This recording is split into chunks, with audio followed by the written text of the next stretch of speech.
Hi, it's Alicia, and in today's video, we're going to talk about belief systems and why they are so important. And we're going to look at the positive and negative side of belief systems.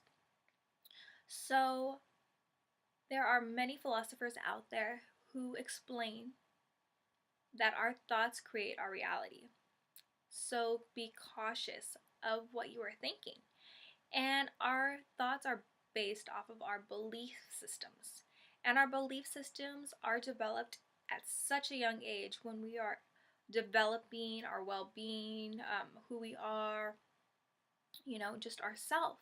And belief systems are placed in us and embedded in us at such a young age.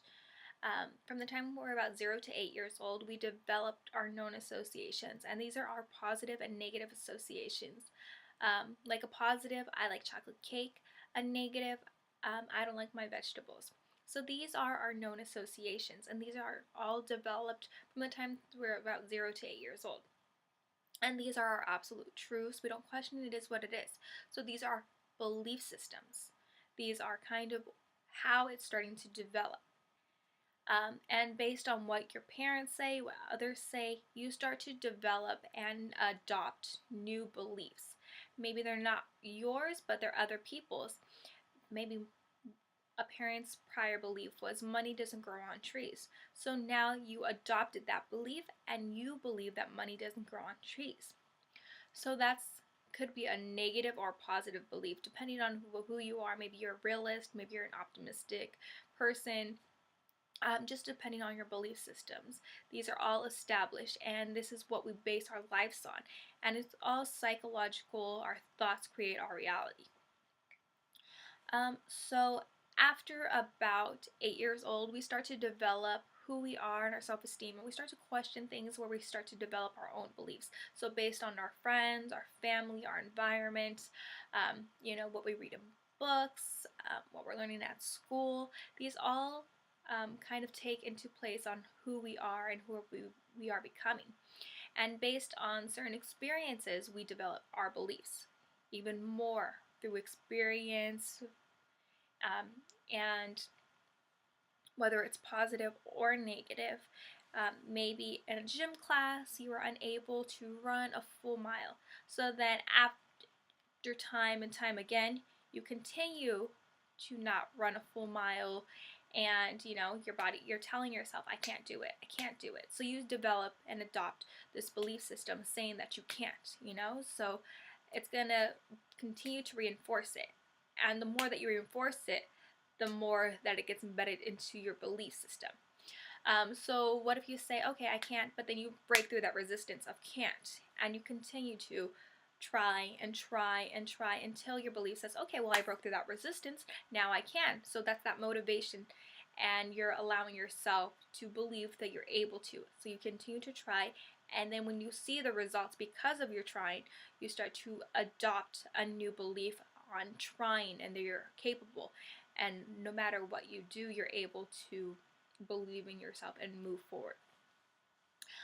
So that's why belief systems are so vital, because they create your reality, whether it's positive or negative. If I believe that I am going to grow up poor, everything that I focus on, my belief, I will attract all those reinforcements that are going to allow me to believe I am poor.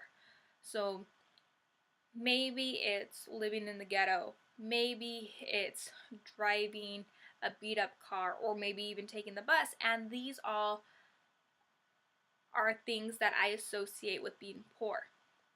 Maybe getting public assistance is, that's just reinforcing the belief that I'm poor, because I associate certain things to being poor. So that's an example. So what if I believe that I am made to be wealthy, I'm made to be successful, rich? So I will attract certain things that believe to fit into that category of associating what is wealth, what is success. So maybe success is reaching a large crowd, a large audience, that's success. Overcoming certain fears, that's a success. Um, Raising my daughter to how I would like her to be and allowing her to be in one of the best colleges when she is able to attend college, that's a success for me. Maybe staying true to myself, that's another success. These are all reinforcing things that allow me to know that I am successful, that I am wealthy, that I'm, and there's just certain belief systems, knowing that I could do it shows that I am wealthy. If I have that mindset where I'm like, oh, okay, I can't do it, the can't puts me in that poor category. It's always can't, just, it's that belief. I associate can't with poor. So it depends on what your belief is. If I say I can, I put myself in the wealth category. So depending on your belief system, every time I tell myself I can, I am attracting and aligning myself to wealth. If every time I say I can't, I'm aligning myself to poor. But these are all based on my personal beliefs. Just like for you, maybe certain words and associations will attract certain things. So if you believe in relationships that you are never going to attract a person outside of your wealth bracket or your income, certain, that you never will. If you feel like that or believe that you won't, then you never will. It's the belief that you won't. If I am able to marry outside of my wealth bracket, then if I believe that I am able to, then I will. It's my belief that I'm able to. If I have the belief that I'm able to impact a lot of people, then I will. If I have that fear or resistance saying that I can't, then I won't.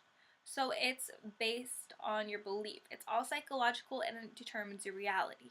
So you have your positive and negative, but we want to stay on the side of positive belief systems. So that's why reframing is very important when dealing with beliefs and thoughts. And being conscious of your thoughts is one of the most crucial and important lessons to be learned. So like I said, be very cautious of your thoughts. Your belief system is what makes your reality and the most important thing. And you want to have a belief that is very positive and impacting your life in a positive way. And start to reframe certain things. Maybe it was negative, so try to do a spin on it and make it more positive and try to see the opposite. If you need help, look at a thesaurus or dictionary and find the opposite of that word and try to reframe and transform new words into positive words. If you like this video, continue to watch the next.